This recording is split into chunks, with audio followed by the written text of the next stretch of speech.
Welcome to this latest edition of the Real Deal Podcast. I'm your host, Ril Dil Quinn, recording this on a Monday. Happy New Year. Happy 2026.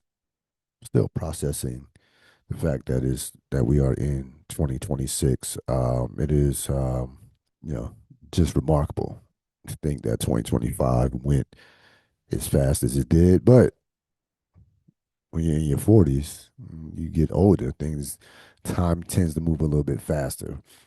We have a big program, big podcast for you today. A lot to talk about in regards to the football. We're gonna do a new series, a new best of series that I will roll out, introduce to you. Of course, this is the Real Deal Podcast, episode 1034, a new dawn, a new day. Let's get right to it with the NFL playoff picture.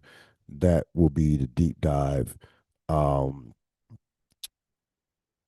so the NFL, we finally come to the NFL playoffs, um, and this season, I would say going into these playoffs, you have a situation where you normally look at who the quarterbacks are when you're judging these playoffs.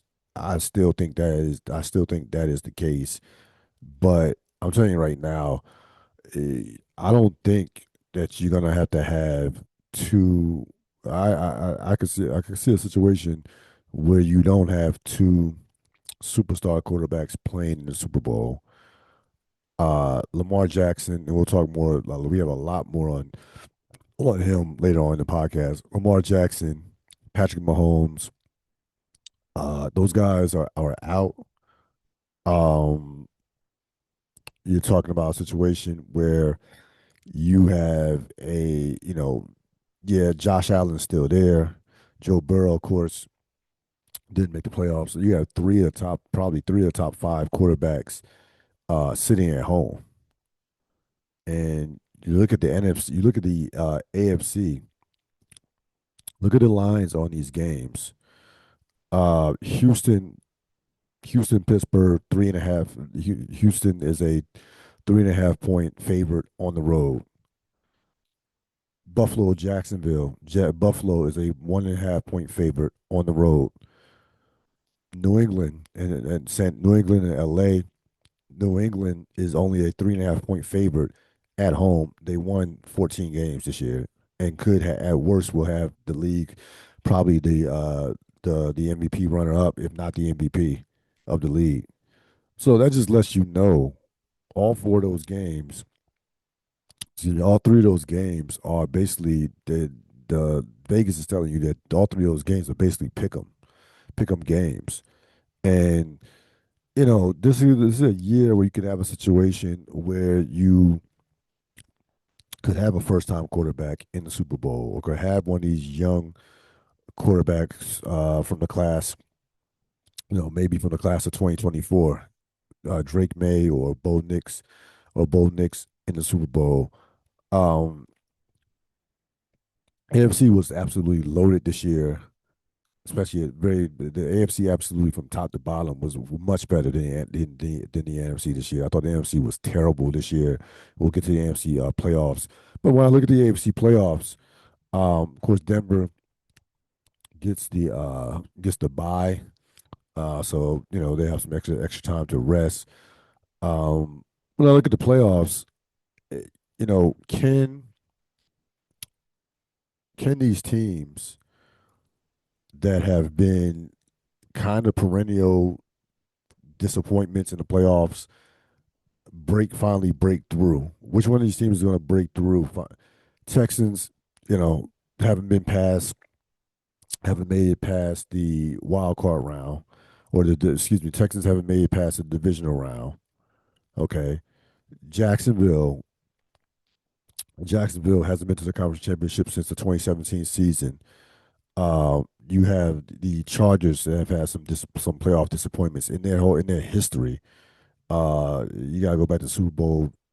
You gotta go back to the Super Bowl when Steve Young and Stan Humphries was playing the last time the Chargers made it to the Super Bowl, and the last time Chargers were in the AFC Championship. Of course, they lost to the 18-1 Patriots back in 2007. So you have a number of teams in the AFC that have been disappointing uh, in recent memory with some young, talented quarterbacks. And this seems like, again, it seems, with the likes of a Trevor Lawrence. Look at the quarterbacks in the AFC: C.J. Stroud, Trevor Lawrence, Drake May, Justin Herbert. So these young quarterbacks are kind of like, I'm not saying that the Mahomeses of the world and the Lamar Jacksons and the Josh Allens of the world are done. They're far from being done. But what I'm telling you is, Bo Nix as well. These young quarterbacks coming in, especially in the AFC, are making their mark, and they're on teams that have a chance to be good for a couple of years, at least for the immediate future. I mean, with the NFL, things change from year to year where you don't know. You don't know. I mean, you can't predict the next 3 or 5 years in the NFL, but at least for the immediate future, there's no reason to think that these teams are not going to be around. Um, as far as the Saturday matchups, Chargers, I can get some fascinating matchups in the AFC. The Chargers Patriots, I could see that game going to be I don't think it's a toss up. I favor the Patriots being at home. I still think it's the Chargers having to travel to the East Coast. I still think that is um that will be negated somewhat, the fact that the game is at night. So that is a that game is a Sunday night game. So I that game will be a physical defensive game, coach football game. You have two of the probably top 6 or 7 coaches in that game, in Jim Harbaugh and Mike Vrabel. Mike Vrabel certainly would be in consideration for Coach of the Year. I thought Harbaugh did a phenomenal job this year, considering the offensive line injuries they had, considering the fact that the Chargers don't have explosive offensive players. They really don't. Uh, but typical Jim Harbaugh, bringing that Big Ten physical style of play. That style of play is tailor made for the playoffs. Now again, those two tackles were certainly going to be missed as far as the pass protection. But with Jim Harbaugh, he wants to run the ball. He wants to turn. He wants this game to be 20-17. The higher the scoring is, that favors New England. This game gets into the 20s, then New England could win by double digits. But I think this game is going to be a 20-17. It could be a 17-14 type game. I think the Chargers can really do some damage to New England as far as on the offensive line. New England is not very good on the offensive line. Um, I thought New England overachieved this year as far as the talent is still not where it was. They still don't have a lot of talent on that team. That's why Drake May is receiving strong consideration to be MVP, winning 14 games. When they don't really have, they have some nice running backs. The running backs are pretty good, but as far as wide receiver, Diggs had a nice year, but they don't have they don't have top end talent on that team. The offensive line is mediocre. It's not hard. It's not dreadful, but it's not very good. Um, this is going to be a very close game. I really like the way the Chargers ended the season. The Chargers are a physical team. Herbert had a phenomenal season, considering the fact that he does not have that he does not have a top receiver to throw the ball to, and that his offensive line was banged up the entire year. Solid running game, but not a great running game. So this will be a very physical game. This will be a chess match with Harbaugh, a chess match with these two dynamic and two great coaches going at it. I would lean towards the Patriots. I think the Patriots will win something like 21-17, maybe 23-20. But I would not be the least bit surprised if the Chargers come out here with a win. None of these games, with the exception of the Steelers Texans, none of these games in the AFC would surprise me if the in terms of if the underdog won. Like, none of these games are going to be a surprise in terms of what the result is, unless it's a straight up blowout, which I just don't see possible. I just don't see between two of the three games. Bills Jaguars is gonna be it's interesting. Your mind tells you this possibly could be. We might get an Alabama Indiana situation with Bills Jaguars. I don't think we will, but that's on the. It's definitely on the. It's definitely could be on the table. Jacksonville is a more complete team, clearly, than Buffalo. Jacksonville has been playing great football for basically the last 2.5 months. They are a physical defense. They like to run the ball. They can turn you over. Buffalo has been as enigmatic of a team as there is in football. They can look like the best team in football one week. The next week they can lose. They can lose to the Miami Dolphins. That's what Buffalo has been this year. They won 12 games. Um, did not win a division for the first time in 5 years. They still have the best player in the sport in Josh Allen, though he does, had a very good year. Uh, didn't have a vintage Allen year like we saw last year with the MVP year, but still, the guy is still a top player. He's still arguably still probably the best quarterback in the league. Um, best quarterback in the league, but uh, this is a game. This is a game where I lean towards Buffalo, and some of the enemy is telling me that we're going to come back here next Monday, and I'm going to look like a fool. That I'm not giving Jacksonville its proper respect. Jacksonville again played great football down the stretch. They played great complementary football. They can get to the quarterback. Um, again, Trevor Lawrence having had a phenomenal year. Had the best year of his career. Really took a leap into not being a top quarterback, but finally starting to live up to some of that hype that made him the number one pick way back in the 2021 draft, and finally looking like the franchise quarterback that we knew he could be as far as talent goes. I'm gonna say Bills.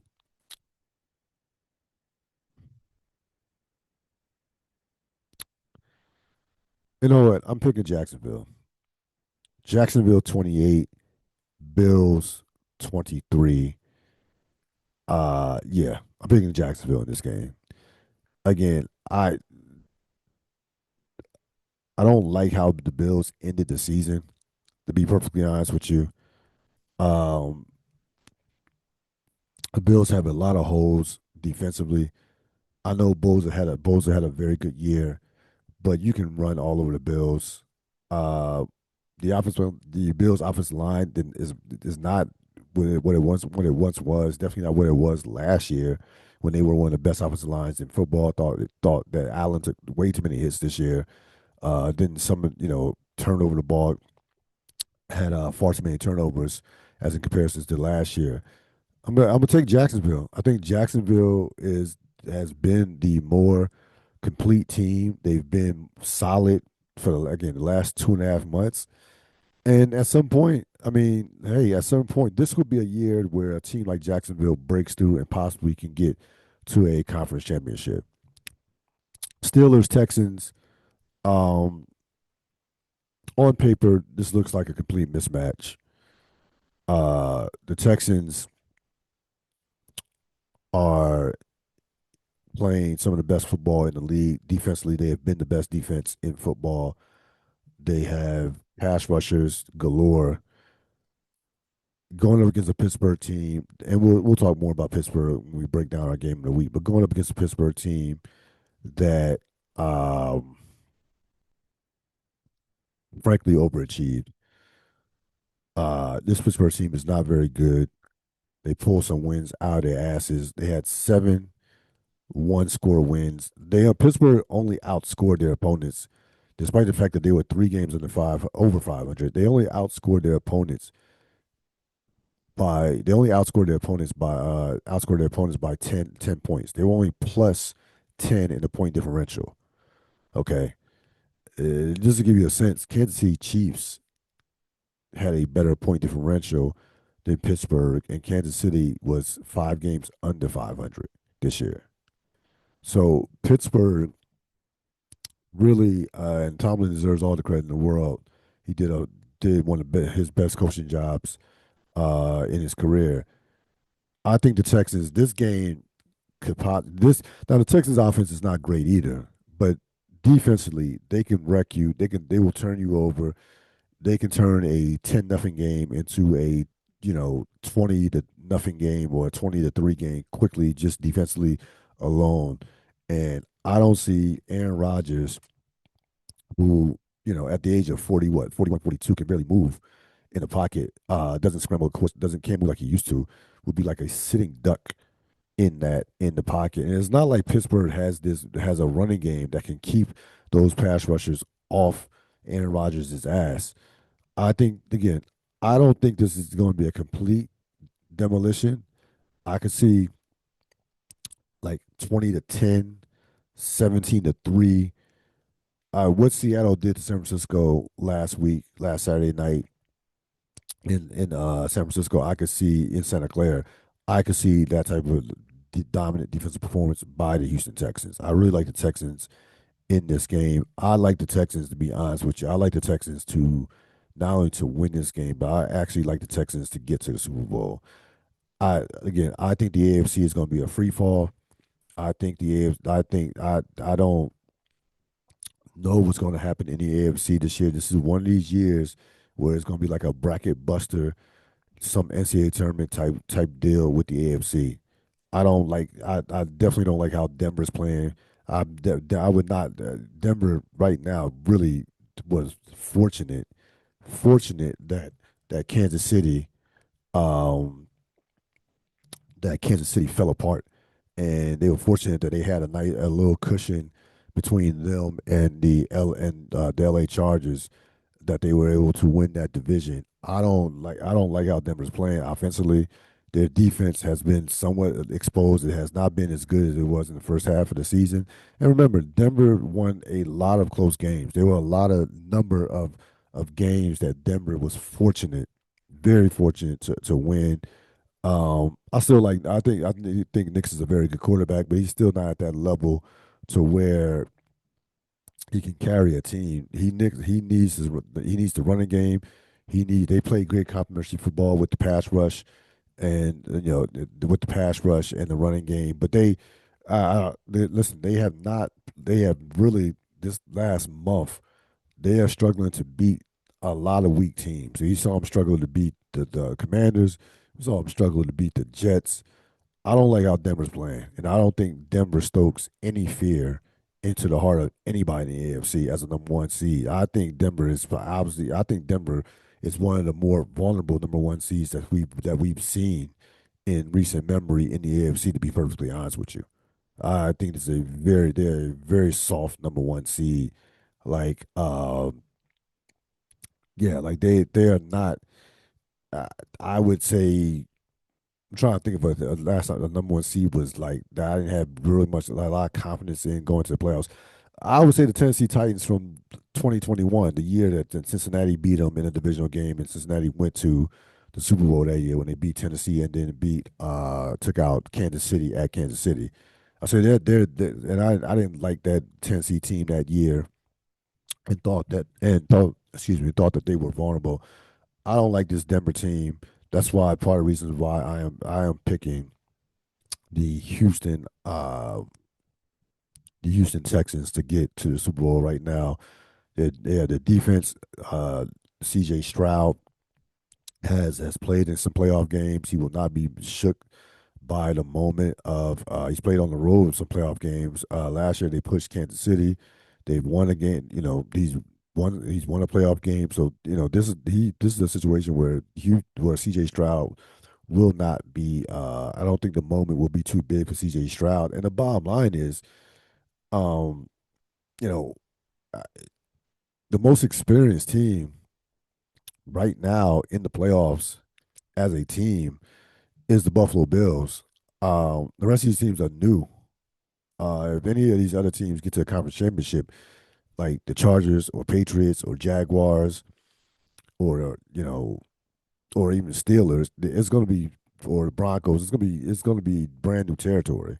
So that's why that's why one of these young quarterbacks who hasn't been a perennial this has been the Kansas City Invitational, of course, the last 7 years, as far as getting to a conference championship, or you've seen a Joe Burrow breakthrough, or you've seen Lamar Jackson or Josh Allen. You've seen those type of quarterbacks get to the conference championships in the past couple of years.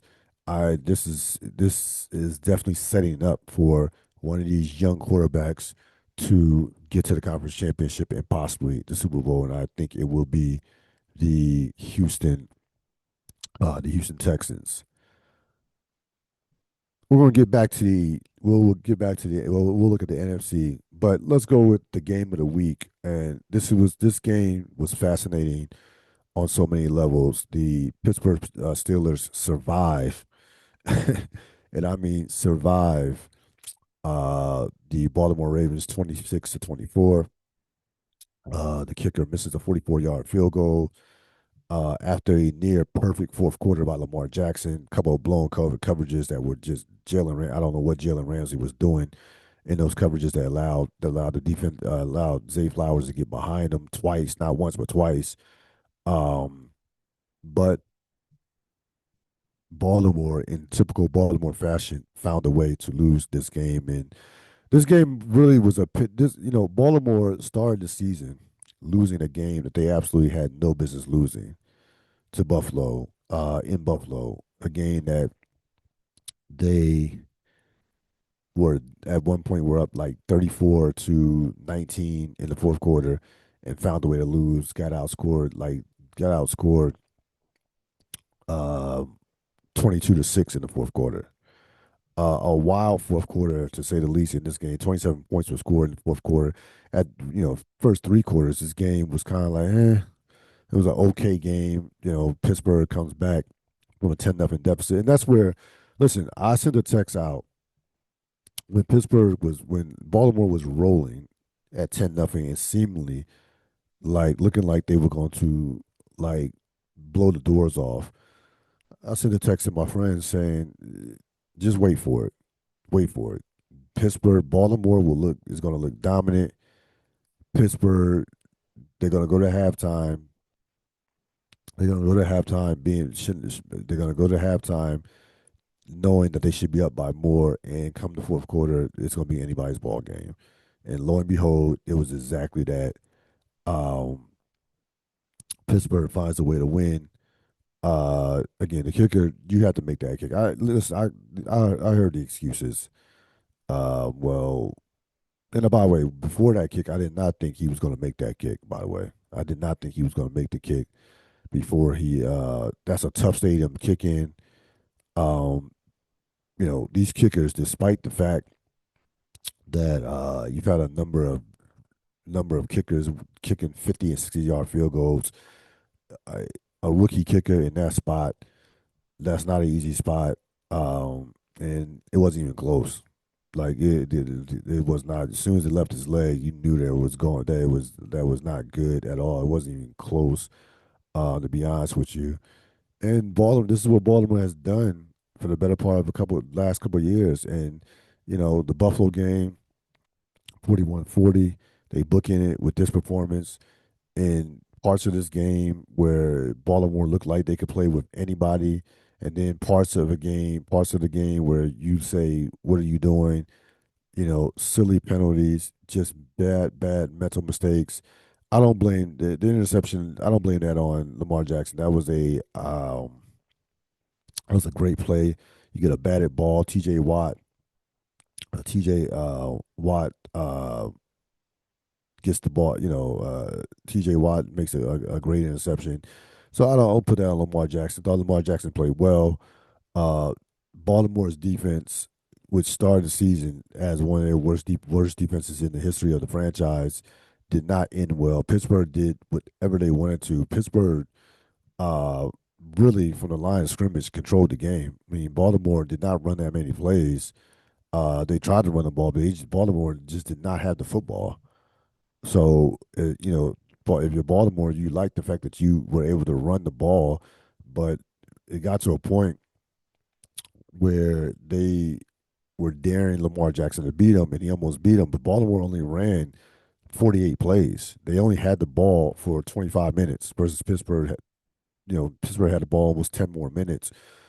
Again, typical Baltimore, 9 penalties for 78 yards. Um, and they just find a way to they've been an enigma for the past couple of years. This team is clearly underachieved. Um, Now, the talent this year was not on par as it's been in the past couple of years. I'll say that, especially defensively. They lost a number of people early in the season, including their best rusher. They don't have a pass rush at all, and that's why, if you want to know why they would struggle in fourth quarters, is because they don't have a pass rush. And if you don't have a pass rush in the fourth quarter pass rush in this league, you're dead. Like you're not going to win on a consistent basis if you don't have a fourth quarter pass rush. Everything was set up for Baltimore to win this game. You had no DK Metcalf, um, and I thought Rodgers played well, all things considered. He's missing his best receiver. He's missing the tight end Washington with the broken forearm. Pittsburgh does not run the football well. We know this. They're middle of the pack running the football at best. I thought Rodgers really played well. No turnovers. 31 and 47, 294 with a touchdown. Took some hits, um, but he really made some good throws. Uh, Listen, you look at yards per play. Baltimore 7.5 yards per play. Pittsburgh 5.3 yards per play. Again, it was a different game when Ken Hamilton goes out with the concussion. We know he's by far their best defensive player, one of the best safety, maybe the best safety in all of football. So that was a killer. But even despite that, they still should have won this game. And it's at a point now where it's going to be an interesting next couple of weeks, off season to say the least, for the Ravens. There's a lot of groundswell, a lot of fans want Harbaugh out. Um, You heard Adam Schefter a couple of days ago say, when he's talking about coaches who could possibly be on the hot seat, he mentioned Harbaugh's name and making it sound like they wouldn't actually fire him, but it would be like a mutual parting of ways. So where it's like, hey, been together for 18 years, time to move on. And I frankly think it is time to move on. I still think John Harbaugh is a very good coach, but sometimes in sports you need a different voice. Um, you have a generational talented quarterback in Lamar Jackson. Lamar Jackson, first of all, you have to find a way to transition Lamar Jackson from this dynamic runner into a pure pocket passer. That's all there is to it. He's been hurt. He took too many hits this year. He's not like he will not last long. Not He will not last much longer. Um, if he keeps taking the hits that he's taking. That's all there is to it. And, it's just like a boxing match. Those hits add up. You saw what happened with Cam Newton. Cam Newton is 6'5", 250 pounds. Lamar Jackson's what 6'2", about what 220. So Cam Newton was done after 11 years. Now the reason why Cam Newton was done, besides the hits that he was taking, it was Cam Newton could not transition into being a dynamic thrower. Lamar Jackson is a dynamic thrower, and Lamar Jackson can throw the football at a high level from the pocket. Period. Point blank. That's what part of the reason why he's won 2 MVPs. It's not just been his quarterback rating has been sky high. So there's no excuse for Lamar Jackson not to be able to make that transition, similar to what Steve Young made back in the day with the 49ers. That has to be an organizational thing. Somebody has to sit him down from an organizational standpoint and tell him, look, we want you to be playing for another, 5 and 6, 7, 8, 5 and 7 years, or however, maybe another, 8 to 10 years, but you're not going to make it at this rate. I don't know what the dynamic of the Harbaugh Jackson relationship is. They asked Lamar Jackson about Harbaugh. He gave a non-committal answer, and I don't think Lamar Jackson was trying to be difficult with that. I really thought that he was in total disbelief and shock that they had lost that game because he played great in the fourth quarter. That game was there for the taking. And I just don't believe he like. I just thought that he. I don't think he was trying to be difficult with the media, with not with the question of do you want John Harbaugh to be your coach. I just think I don't particularly. I don't think he was thinking about John Harbaugh, to be perfectly honest with you, in that moment. And of course, he's not going to say that, but in that moment, he's thinking about the game. He's not thinking about the future. You're fresh off one of the most disappointing losses of your career. Not again. It's not as bad as a playoff loss. I don't think this Baltimore team was going to do anything in the playoffs, to be honest with you, especially with that defense and with some of the inconsistencies they can have at times with the offense. So I don't think Baltimore was a threat at all. I would have picked Houston to beat Baltimore this weekend as well. But you know, you only get so many bites at the apple. Baltimore has had, this is the first time in five since 2021 that they didn't make the playoffs. They were better than Kansas City in 2022, 2023. They were better than the Buffalo Bills last year.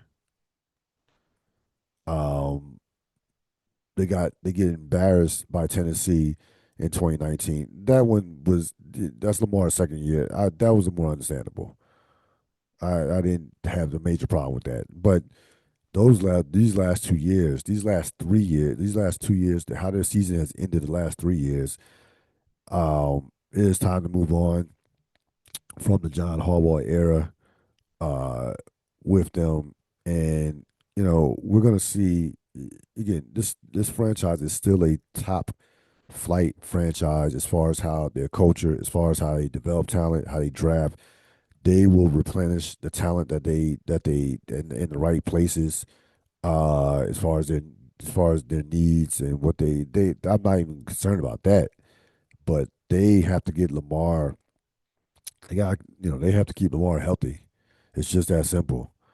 And by the way, and I want to address one thing about Lamar Jackson. Of course, there was an article that came out a couple weeks ago during over Christmas break in regards to him falling asleep at meetings. Is Baltimore starting to be getting annoyed with him? Could they possibly trade? Could he be traded? Now, again, I heard Mike Florio say that if somebody made a Godfather offer that they couldn't refuse, that they would listen to it. But he didn't believe that somebody would actually make that type of offer. I'm here to say you don't trade Lamar Jackson, not at this stage in his career. Lamar Jackson still has years left to where you should be able, for the next 3 to 5 years, you should be able to compete for championships with that type of player. It is the pickings are slim at the quarterback position right now. You had this year, Josh Johnson played quarterback at times. Dylan Gabriel played quarterback. Shador, despite the fact that he was a fifth round pick, played quarterback this year. I mean, you had some guys playing quarterback who you would have never thought would ever see the light of day. That's how bad the quarterbacking was this year. Once you get past 8 to 10 quarterbacks, it is not, like I said. There are going to be some teams that are going to be reaching for quarterbacks this year in the 2026 draft instead of waiting for 2027. That's a whole nother conversation. But the quarterback is not very good. It was not very good this year, to be honest with you. And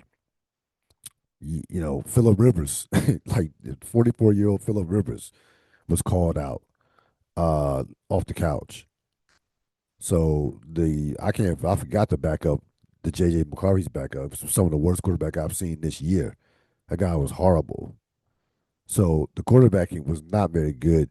Yeah, I mean, with the exception of Mac Jones and Malik Willis, who had very good years, who had very good stints of filling in for their respective for the starters for Jordan Love and Brock Purdy. And by the way, and to tell you how bad the quarterbacking it was this year, I mean, Malik Willis is going to somebody's going to pay me. Malik Willis is going to get paid a lot of money in the offseason. He will be starting for somebody next year. That's how bad the quarterbacking is right now. I mean, the difference between the top quarterbacks and the franchises who are competent at the quarterback versus the franchises who are not, that gap has never been wider, ever. There are like at least 8 to 10 teams that are in quarterback hell right now. And that's why you got some of these, like you had December was a rough month for the most part. There were a lot of blowouts in these games in December. Yesterday got saved by Pittsburgh, Baltimore, because it was a otherwise awful day of football during the day. Some like horrible 1 o'clock window of football, and not much better in the late. I mean, you had some drama with the Chicago Detroit game was decent, and you had a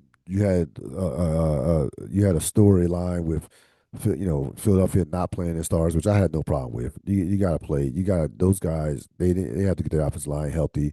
They need to be healthy more so than the seed. They can go to Chicago and win a game in Chicago.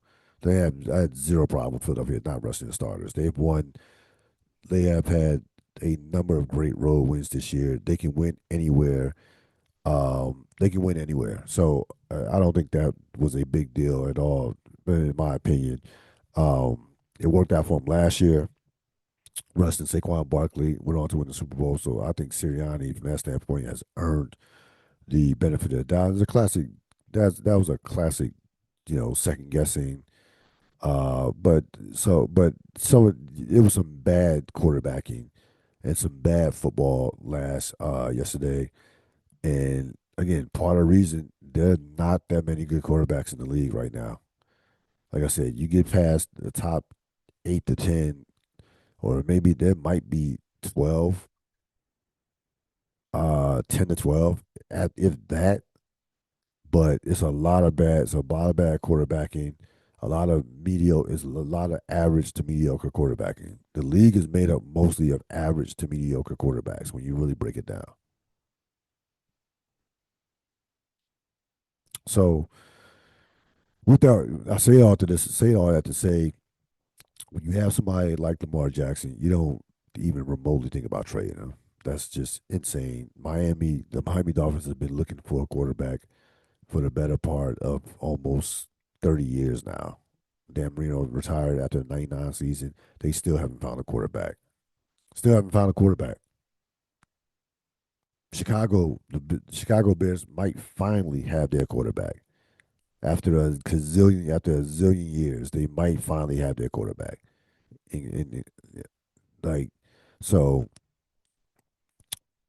in Caleb Williams. So I would keep Lamar, trade John. I wouldn't even fire John. I would actually trade John.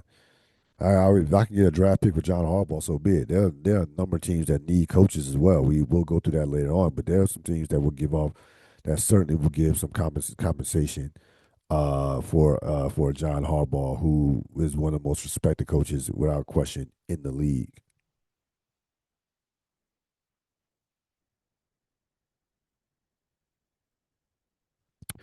Going to get to the college football playoff. A very eventful college football playoff weekend. End of the week. The games on Friday, on Thursday and Friday, uh, or on Wednesday and Thursday. I guess you can't begin the playoffs without beginning with the Indiana Hoosiers and what they did to Alabama. That was a surgical performance. Again, I I was caught. I thought it would be a close game. I thought Alabama could win. Thought Indiana probably would win, but I really thought Alabama had some momentum coming into that game, coming off the road victory against Oklahoma.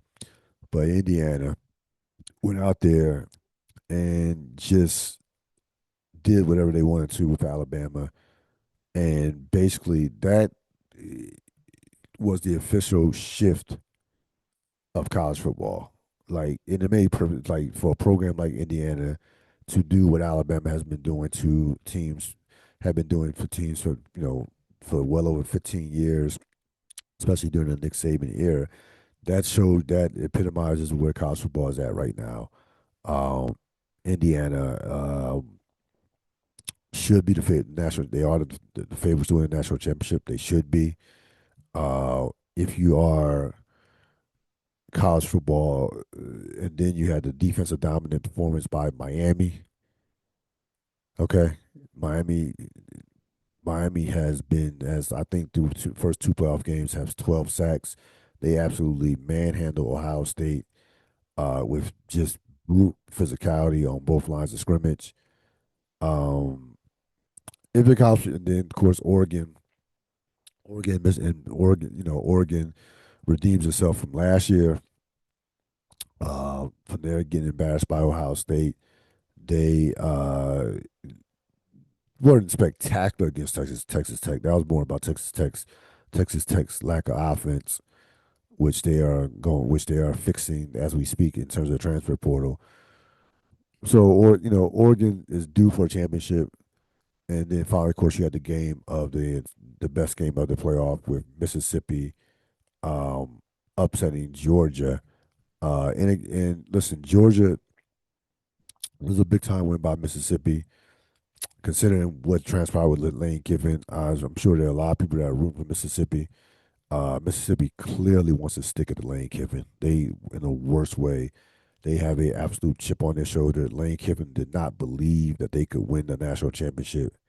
He did not believe. That's one of the biggest reasons why he left. It wasn't about the money. The Mississippi could have paid Lane Kiffin what LSU paid Lane Kiffin.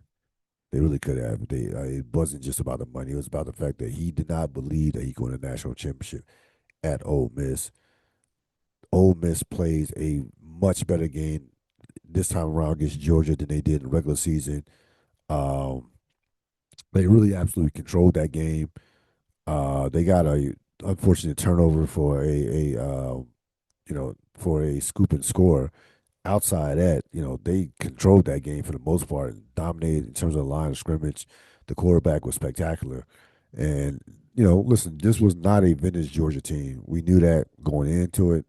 I know a lot of people were back on the bandwagon. I was back on the bandwagon. I thought Georgia would get to at least the national championship game, if not win it. But this was not a vintage Georgia team. So you have four teams who, none of them, and all due respect to Miami, none of these teams are blue bloods. Okay, this is what the college football era is this is where college football is at right now. You have a situation where you don't have a dominant team. We didn't have a dominant team all year long. Uh, Ohio State played well, but Ohio State, remember one thing about Ohio State. Ohio State did not have to play Oregon. They did not have to play Oregon this year during during the regular season. Um, and Ohio State got exposed. Look at Ohio State got exposed in that game against Indiana with their lack of offense. Their offensive line not being great. They have a lot of weapons, but their offensive line was not great this year. And this is where we're at right now. Four teams, three of them that don't have a national championship. I don't go by claimed national championships. Only one of these teams that has a national championship is Miami. They have five of them.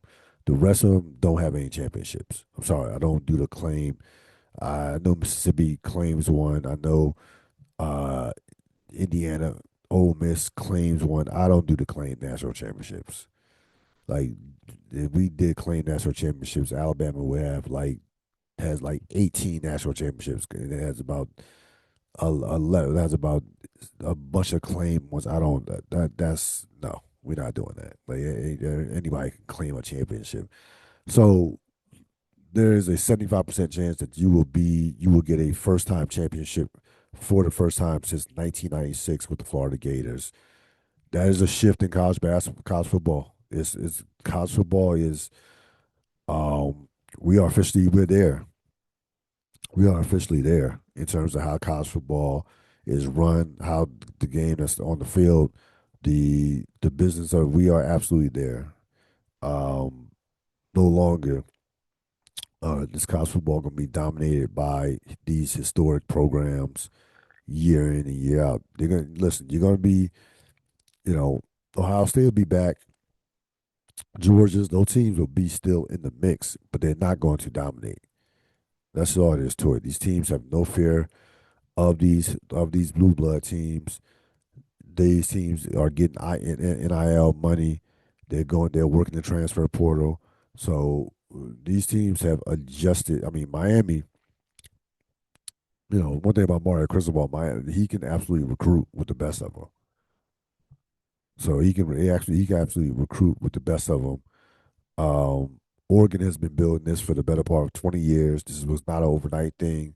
And what you're seeing with Indiana is one of the most remarkable stories in recent sports history. What Signetti has built there. Um, don't have a great feel for these games. I listen. It's hard to beat a team twice. Hard to beat a team twice. In regards to Oregon and Indiana, but I just feel like Indiana right now has a chip on their shoulder. They're out to prove that we're not like what happened last year against Notre Dame was a fluke. You There are people out there that respect them but still can't believe that they can possibly win a national championship. They have the best quarterback coaching combination left in the field. I think Signetti clearly is the best coach to me, and Fernando Mendoza will probably more likely be the number one pick in the draft. So I will take Indiana and Miami, and I think that if that is the case, that will be a hell of a matchup in the national championship. But again, you can make a case for any one of these four teams winning a championship. Maybe Mississippi to lesser to you know maybe Mississippi ranks four out of these teams, but again, Ole Miss has something going right now. Offensively, this quarterback is special. You talk about having a chip on their shoulder. They have to prove that Lane Kiffin left them high and dry, and they have to prove to Lane Kiffin like we don't need you to win a championship. So should be an exciting semifinals. Should get two great games. Um, let me check the ratings on these games. I know the first round were down. The quarterfinals were down. Excuse me, the first round were down 7%, which is not a big deal. But if you're college football, the ratings for non-college football playoff games were up dramatically. So that random Tuesday bowl game on December 23rd did numbers. The bowl games did numbers. The BYU Georgia Tech game, all these bowl games, these non-playoff college football playoff bowl games have been doing numbers. So that is a great sign for college football moving forward. Um, as I look up these numbers,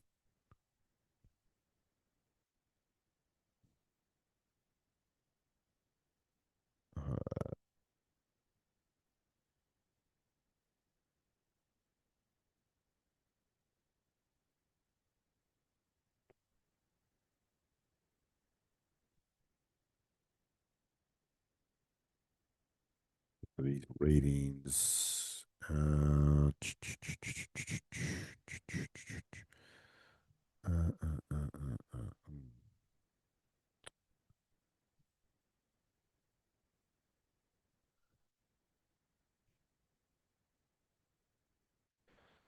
So yes, so the quarterfinals, 14% average. The quarterfinals averaged 19.3 million viewers, up 14% from last year. almost 24 million people watched the Rose Bowl. Watched the Rose Bowl. So the numbers are up. Those numbers. I mean, that's a major win for college football. That's a big time win for college football. Um, the Rose Bowl for this year, despite the fact that it was 38-3, was up. that was up from last year's game. The Cotton Bowl game was up from last year's game. Um, the Sugar Bowl, all the numbers across the board, all the bowls were up. All four matchups were up. So that is a big time win for college football. And despite the fact that the first round, like I told you, the first round had a 7% decrease in the first round versus 2025, overall now they are up overall ratings combined overall the overall ratings are up 3%. And so if college football is winning right now as far as that goes, I mean from that standpoint, that college football is winning, and I expect again these games will be on Thursday and Friday.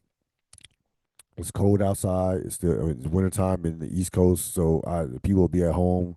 They they're not competing against anything on Friday.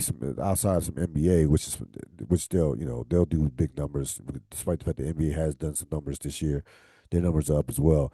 I expect some major numbers next two games. I think the Indiana and Ole Miss are picking up steam as far as these stories. These are some Hollywood stories. Signetti said that this could be a movie. Those storylines and narratives are picking up steam. And of course, Miami. You have Miami, which is always, was at one time compelling. So college football I think you're going to get a great national championship, regardless of what the matchup is. I don't think you can get a bad matchup in this. With these, despite whatever the matchup is, I don't think you can whatever matchup, whatever combination, I think you can get a quality national championship.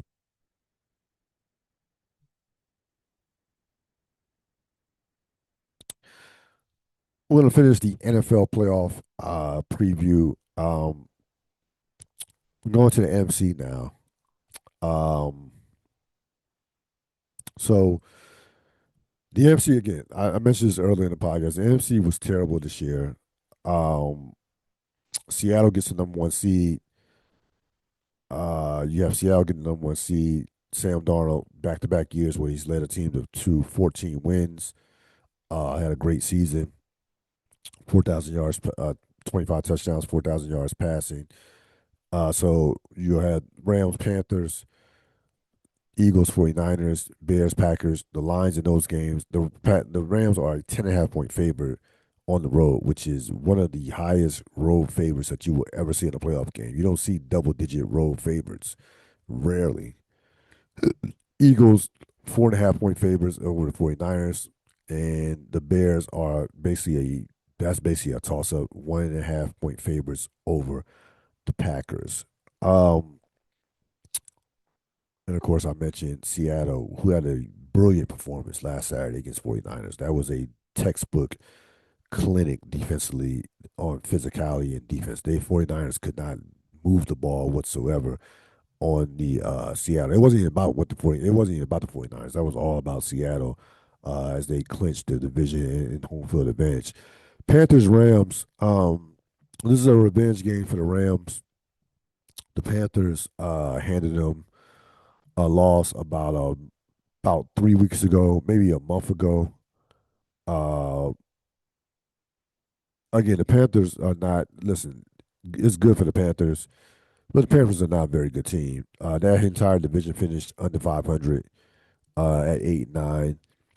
Panthers have some they have some athletic, tall receivers that could possibly hurt the Rams with the passing game. But I fully expect that the Rams experience the Rams.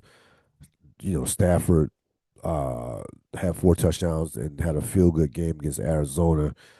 After struggling for the past, struggling a little bit down the stretch. Finishes the season at 46 touchdowns and 8 interceptions, and for my money, should be the MVP. I can't foresee the Rams being challenged in this game. I think Carolina is just happy to be there. The Rams, remember, gave the Eagles last year their toughest challenge. The Rams know that they could win a Super Bowl. They are Now, again, I don't like the way the Rams ended the season, especially that Atlanta loss, the Carolina loss, the Atlanta loss, the Seattle collapse. So the Rams needed that Arizona game just to feel good about themselves. But they still have, you have Stafford. Um, they'll have Devontae Adams will be back. Two good running backs. I expect the Rams something like 31-20, that type of deal. Carolina does not. Just can't keep up with the Rams from an offensive standpoint. Carolina is you know has a decent defense, but they just can't keep up with the Rams from an offensive standpoint. That will be the worst. I think that will be the worst game of the entire weekend. To be perfectly honest with you, Eagles 49ers will be fascinating. That will be on a Sunday. That's the Sunday afternoon game. Tom Brady, Kevin Burkhardt will be doing that game. Listen, the Eagles, as great as the Eagles are defensively, as great as they play defensively, you want to attack the Eagles. Um, you can run on the Eagles. You can run on the Eagles. The Eagles this year, their run defense, they finished.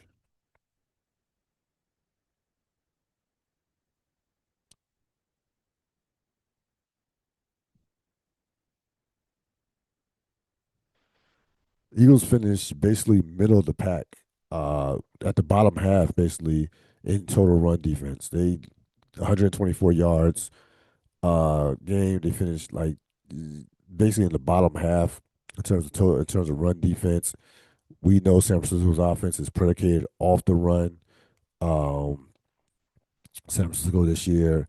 Now again, San Francisco did not have a big time offensive year as far as running the football in terms of yards. I understand that, but you know that that Kyle Shanahan, of course, one of the best players, but that was mainly due to just how many injuries they had. With Kittle on the offensive line and with Purdy at the quarterback. So we know what San Francisco wants to run the football. San Francisco has to run the football to have any chance in this game. They can't have a situation. San Francisco has to be around 100, between 120 to 150 yards rushing to have a chance in this game. They cannot protect Brock Purdy without a running game. That will get ugly fast. On paper, Eagles are clearly the more talented team than San Francisco. I thought San Francisco was, along with Pittsburgh, along with a couple other teams, were one of the biggest overachieving teams of the season, of the year. Considering the injuries, this should not have been a 12-win team. This should not have been this is not a 12-win team on his paper on on the surface. This team, I thought Kyle Shanahan did one of his best, if not his best, coaching job. He wins 5 games with Mac Jones. Mac Jones is going to get a contract somewhere and will probably be a starting quarterback somewhere next year. Purdy came back, played well, minus what transpired in the season's finale against Seattle. But again, that was more about Seattle's defense than about Purdy's performance. But I think they will be able to run the ball against the Eagles, and that will keep them in the game. The thing to watch out for is, what does the Eagle offense look like, especially in the fourth quarter against San Francisco. San Francisco's defense, they're keeping that defense together with spit and glue. They lost a lot of talent. Fred Warner, their best defensive player. I mean, he could be back. I don't know how, if he does. I don't know how effective he will be. I don't think more like he probably won't. But who knows? But they don't. This is not a vintage San Francisco defense. San Francisco wants to outscore you. They want to play in these wild games where they're in the 30s, and that's their only. That is their own. They don't have to play this game in the 30s. If they play this game in the 20s, I don't know if Philadelphia can score 24 points the way the offense played down the stretch. I don't know if Philadelphia against a competent team can score 24 points. So this is probably I think Philadelphia, because Philadelphia has won a number of close games, so I would give them the benefit of the doubt from that standpoint. I don't again this game 4.5. I can see this game being a field goal game. I'll pick the Eagles 20-17. Pick 20-17. I think this is going to be a very tightly contested game. The Eagles have not they like they've destroyed a couple of bad teams. Like they had a stretch where they beat the Raiders and the Commanders both by double digits, but the Eagles have not they against quality teams. They've had their struggles. Those games, they lose to the Bears, you, Packers, Lions, Buffalo. Those games went right down to the wire, right down to the wire, and even offenses, defenses that struggled. The Eagles' offense struggled against bad defenses. Like Detroit was not a very good defense this year. They struggled against Detroit. Buffalo, not a very good defense. It was a bad defense this year, especially against the run. They struggled against Buffalo. So it might not matter how bad San Francisco has been against the run because the Eagles have not been able to run the ball this year for the most part. The Eagles have not been able to run the ball this year. So the one thing that San Francisco has not been able to do been able to stop, they haven't been good at. Fascinating game. Again, Kyle Shanahan. It's gonna be interesting with Kyle Shanahan. I that Kyle Shanahan Vic Fangio matchup is worth the price of admission. These are two wizards in terms of their craft. Kyle Shanahan, I can make a case Fangio's the best defensive coordinator in the game. I can make a case that I know that Kyle Shanahan is probably the best play caller in the game. So watch out for that matchup. I will give the Eagles the benefit of the doubt and say 20-17. Take the points for San Francisco. San Francisco will cover. I think they will cover. Finally, Bears Packers Saturday night. That's a prime game. A couple weeks ago, these two teams played a fun game, especially in the fourth quarter. The Bears pulled a game out their ass. Had the game that they probably had no business winning. Now, I don't know. I think Jordan Love probably will play. More likely will play. I don't know which Jordan Love that will get. Um, Bears had a bad loss against Detroit. They came out flat. Ben Johnson wasn't happy with the offense as he shouldn't. And he should have been because they absolutely that was a game that they just played. Went through the motions. But whatever, they're still number two seed. This is a pick'em game. The Packers have to be angry about that game a couple weeks ago because that game was right there for the taking in Soldier Field. They absolutely should have won that game. Um, this is going to be a I think this is going to be a rock fight. I don't foresee a lot of scoring in this game.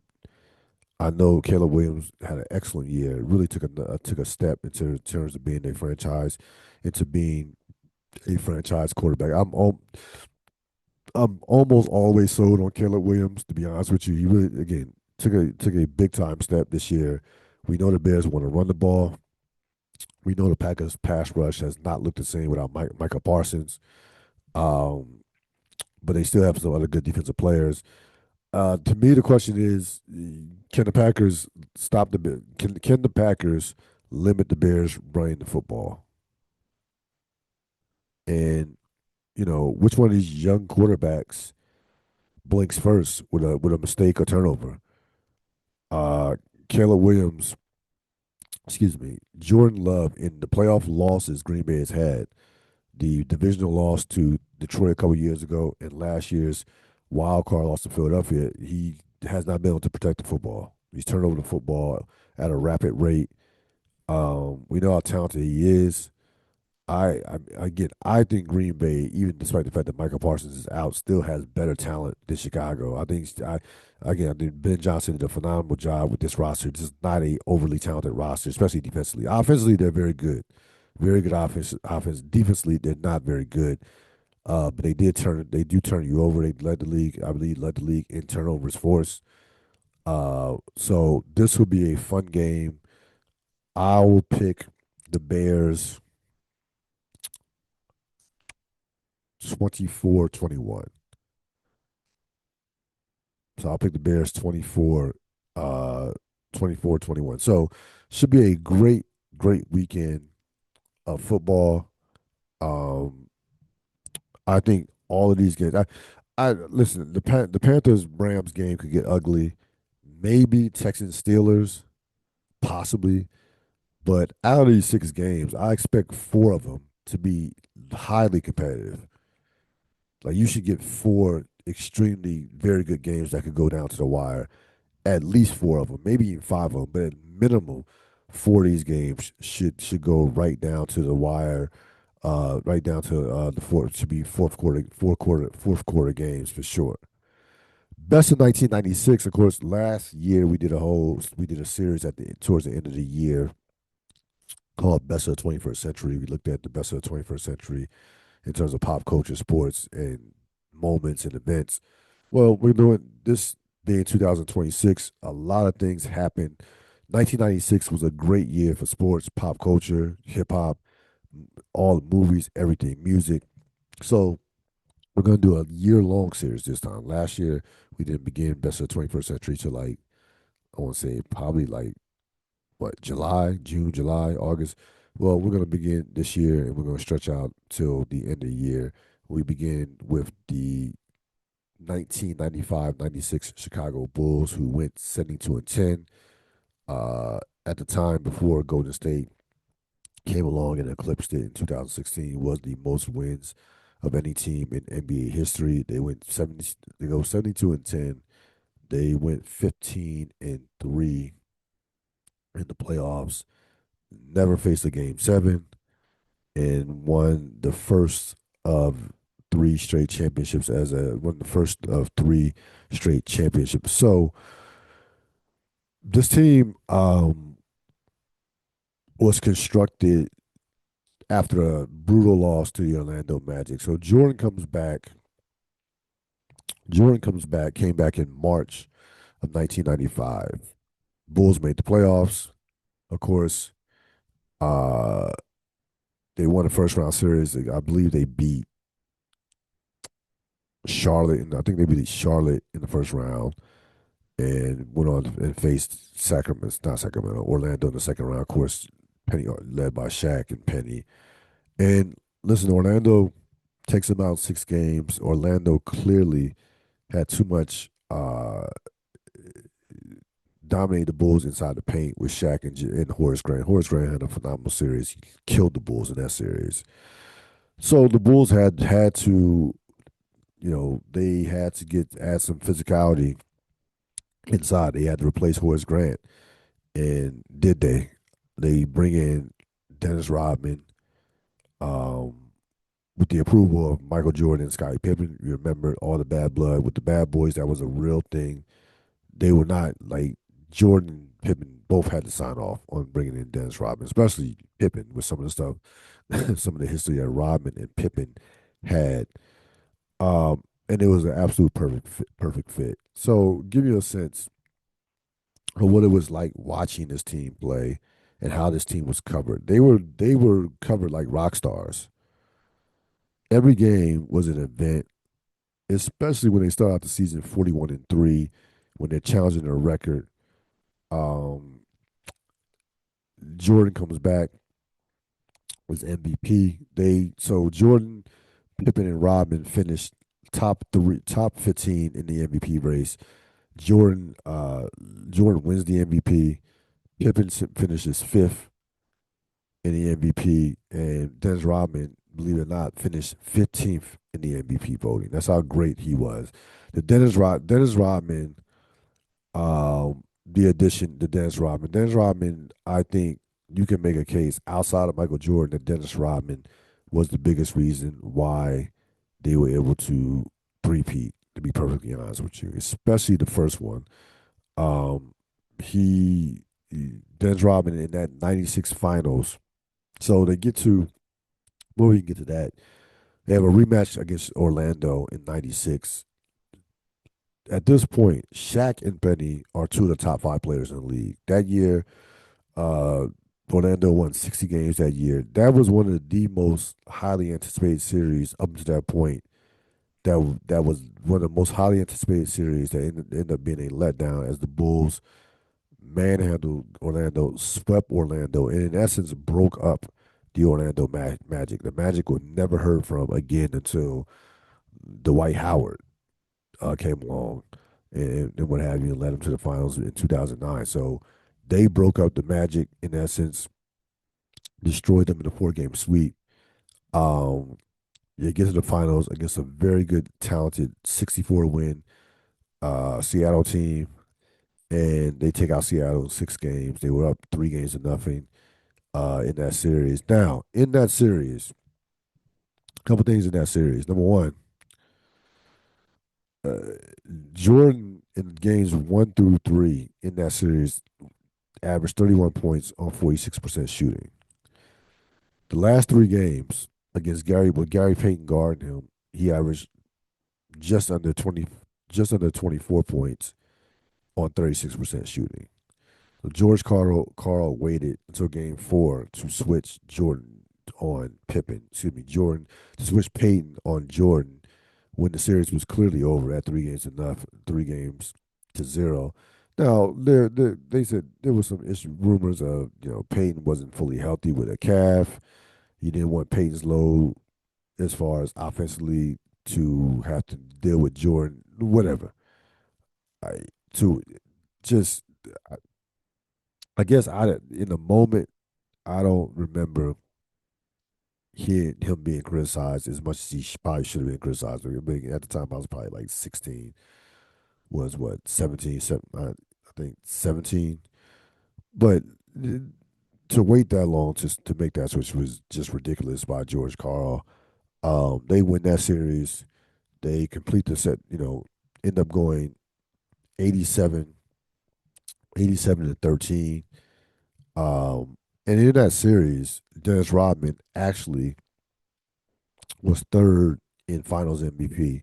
It was Jordan, Sean Kemp, Dennis Rodman. Dennis Rodman actually got 2 Finals MVP votes. That's how big of an impact that he had on that series. It was absolutely all over the place. It wasn't just about the rebounds, just activity, switching on defense, the extra possessions, the just harassing everybody. I mean, he was all over the place in that particular series, and was again to for a guy averaging under the average about 8 points a game in the postseason. To a guy to be basically a non-factor offensively from a standpoint of scoring, to get 2 MVP votes in that series, this lets you know how big of an impact that he had on that game. And again, Dennis Rodman changed games with those offensive rebounds, especially a lot of those games were number of those games were low scoring games. So, the Bulls could shoot like 39% as a team, and it wouldn't matter because they would just destroy you on the offensive glass. And the number one reason why they were able to do that was because of one Dennis Rodman. Now, I I don't put again. This was the I don't know about the greatest team of all time. I don't know about that, even though they had the record for most wins. But I think, for my money, they were the greatest defensive team of all time. Um, Jordan, Pippen, Rodman, all were first team all defense, and you had Ron Harper as well. When they put those four in, they could play small ball and play Kukoc at center. You can go. They would go Harper. They didn't need a point guard. Jordan, Pippen handled the ball. Pippen ran off. You can run offense through Jordan and Pippen. So you go Harper, Jordan, Pippen, Rodman at the 4, and Kukoc at the 5. That lineup would be lethal. I mean, Kukoc was Sixth Man of the Year that year. He had one of his best years as a Chicago Bull. Probably his best year as a Bull. Um, Jordan wins MVP. Phil Jackson wins Coach of the Year. That again, they were a perfectly constructed team. They were a deep team. They had a number of guys, number of quality guys coming off the bench. Guys like Randy Brown. Uh, they brought in John Sally, James Williams from the Pistons, Judd Bushler. So that was again. This was they you know they did not have to score a lot of points. They would again suffocate you with their defense and were very comfortable with winning games like 80-68 or 87-75 or 93 to 80. Had one of the greatest point differentials in NBA history. In NBA history, scored at about 105 points a game, only gave up 92 points. So they were number one in offensive and defensive rating that year. So that's how dominant they were. So, and this is when Jordan, in his particular part of his career, is entering the phase of where he's become a mid-range maestro. Now, when you look at what he did, uh, how his game changed, to give you a sense of how his game changed, he in 91 to 93, the first three-peat, 51% of his shots were mid-range shots. 96 to 98, the second three-peat, 60% of his shots were mid-range shots. In his last season as a Bull, 97, 98, he led the league with he made 671 mid-range shots, the highest recorded since they started tracking mid-range shots. So he transitioned his game completely to being to the mid range. He bulked up physically, put on about 10 to 15 pounds. If you look at his body from 93 versus 96, it's not even basically a completely different person. Like you can tell he's physically more imposing. Where he would do again, take you down post, take you down to the paint, post you up. Uh, because he had the great footwork, but he was not doing a lot of those last 3 years. His game, he played, they were mid ranges and fadeaways. That was his game. Those last pull up jumpers, mid ranges, fadeaways were what he was doing. Were how that was his offense, and he was getting, he was at a point in his career where where he had turned into a Jedi, basically a Jedi mind. This is where his mind became sharper than his athleticism. Like this is when he could like take rest during the game, when he would pace himself, when he was doing shit that LeBron has been doing for like probably like the last 7 to 8 years with really controlling the game and controlling the pace. Jordan was doing that the last 3 years of his Bulls tenure, and it started with this 95-96 season. So the best of 1996, best of 1996, the 72-10 96 Bulls kicks us off. We'll be back next week with something from pop culture. No sports, something from pop culture. Maybe an album. We'll see.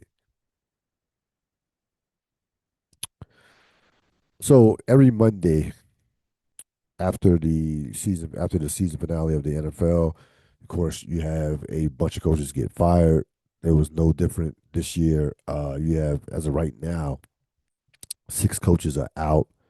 Arizona, no, Atlanta, Arizona, Cleveland, Vegas, the Giants, Tennessee, all have vacancies. Baltimore, Miami, Tampa Bay, Pittsburgh, Buffalo, who knows? Zach Taylor is going to be back in Cincinnati. So you have 6 and a possible maybe 4 or 5 jobs that could be. It could be you could have as many as 11 jobs open. I don't know if all those teams will get rid of their coaches that I mentioned in terms of Baltimore, Miami, Tampa Bay, Pittsburgh, and Buffalo. They have to be taken. You have to take. It has to be taken into consideration that those coaches could be out. I don't think all of them will be out, but when you look at the 6 jobs that are open right now, okay, to me, the team that has the best talent, that has the best talent is Atlanta. I think Atlanta. I thought again, Raheem Morris, he gets fired. That team underachieved. They should have won that division. They have excellent receivers. They had excellent defensive players. There's no way you watch that team. That team was is you talk about an up and down team. You talk about like they could look like a team that could play with anybody one night, one game, and the next week they look like a expansion team. Um, if you can get Michael Penix, if you can fix Michael Penix, that team will be in the playoffs, and that team will, maybe a a minor threat in the NFC. But so that would be the job that I would target if I were looking for a coach, looking for a job. None of these jobs are drop dead jobs. Now, if you want to be patient and you want to sit out the year, you want to be patient and you want to just take a year where you know you're going to lose, but something on could be on the horizon 2027. Cleveland Cleveland has talent as well. Cleveland has two first round picks this year. They have 10 picks in the draft this year. Next year, you're going to get there's supposed to be a generational quarterback draft, one of the best quarterback drafts that we've seen in a decade in 2027. So even if you're stuck with Gabriel or Shador, they they will for sure take a quarterback next year. I don't think they're going to take a quarterback even with two first round picks this year, but next year they will for sure take a quarterback. This year you can replenish the roster. Maybe you trade down. I think you're going to see a lot of teams trading down. Listen, outside Mendoza, Dante Moore might come back. Probably is going to come back. These teams are going to be stretching for quarterbacks in this draft. I would, if I had a top five pick, I would trade down. To be honest with you, and to accumulate picks. A lot of those teams at the top need a bunch of players. The Raiders probably will take Mendoza. After that, I would trade down and then take multiple picks. But none of these jobs are not attractive. I'm telling you right now. I look at Vegas as a shit show. Vegas, listen, I respect Tom Brady. We know Tom Brady's the greatest quarterback of all time. When did Tom Brady become this expert general manager personnel guy? Like, why is Vegas seeking? Like, you're gonna really give Tom Brady that type of power? Like, I'm telling you, we live in an era of skipping steps. I mean, the word apprenticeship might as well not even exist. Like, you like there are at least a number of there are at least 5 to 6 franchises who have excellent general managers who you could, if you're the Raiders, you could look at those. You could look at Green Bay. You could look at Baltimore.